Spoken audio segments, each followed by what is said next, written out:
देखिए क्या है, पी और क्यू एक कार्य को अकेले 9 दिन और 12 दिन में पूरा कर सकते हैं। यदि वे क्यू से शुरू करके वैकल्पिक दिनों में कार्य करते हैं तो कार्य कितने दिनों में पूरा हो जाएगा? ठीक है क्या?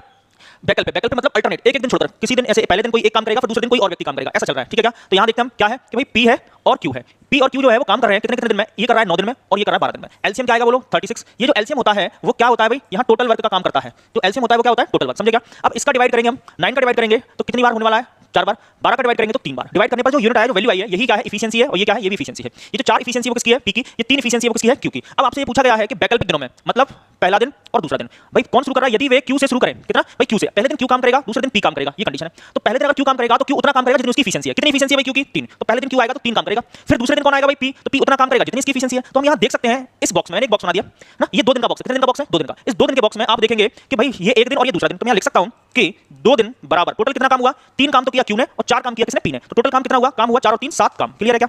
समझ गए क्या? 2 दिन इस बॉक्स में 2 दिन का काम है। 2 दिन, एक दिन किया क्यू ने, एक दिन किया है पी ने। तो क्यू ने जब किया होगा तो 3 काम किया होगा और पी ने जब किया होगा तो 4 काम किया होगा। तो 2 दिन में टोटल कितना काम कर चुके हैं? 7 काम कर चुके हैं। ठीक है, अब हमें देखना टोटल काम होता क्या है? ये एलसीएम। टोटल काम कितना है हमारा? 36। तो इस 36 तक हमें पहुंचना है, 36 बनाना है इस काम को। काम हमारे पास अभी हुआ कितना? 7। 7 को 36 बनाना है तो मुझे यहां कितने से मल्टीप्लाई करना पड़ेगा? 5 से। अगर इधर 5 से किया है तो यहां भी मैं 5 से करूंगा। तो आप इधर जब मल्टीप्लाई करेंगे तो क्या बनेगा? ये 35 दिन, सॉरी 35 काम हो जाएगा।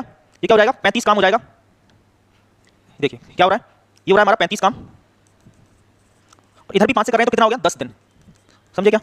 तो क्या हुआ है कि भाई 35 काम करने में कितना टाइम लग गया? 10 दिन लगे। अगर 35 काम करने में 10 दिन लगे, अब काम बचा कितना है? एक काम बचा हुआ है। अब बारी किसकी है भाई? अभी 10वां दिन खत्म हुआ है, अब 11वें दिन किसकी बारी है? तो आप देखेंगे यहाँ 1 2 3 4 5 6 7 8 9 10, 10वां दिन मतलब अभी पी ने काम किया हुआ है 10वें दिन। तो बारी किसकी होगी? क्यू की। तो जैसे क्यू आएगा तो क्यू उतना काम करेगा जितनी उसकी एफिशिएंसी है। कितनी? 3। पर काम तो एक बचा हुआ है। तो आपका जो आंसर आएगा वो कैसे आएगा? यहाँ देखिए कि भाई 10 दिन तो काम परफेक्ट हो चुका है। अब जो काम शेष बचा है वो ऊपर आएगा। क्या भाई? 35 काम हो गया है और 36 काम करना, तो बचा कितना है? 1। तो 1 यूनिट काम ऊपर आएगा जो रिमाइंडर बचा हुआ है। और बारी किसकी थी भाई? क्यू की। तो क्यू जितना काम करता है ना, जितनी उसकी एफिशिएंसी वो आप नीचे रख देंगे। तो आंसर क्या आएगा? 10 सही 1/3 दिन। समझे क्या? आंसर क्या आएगा? 10 सही 1/3 दिन। किस ऑप्शन में दिख रहा है हमारा? Option A. चलिए अगला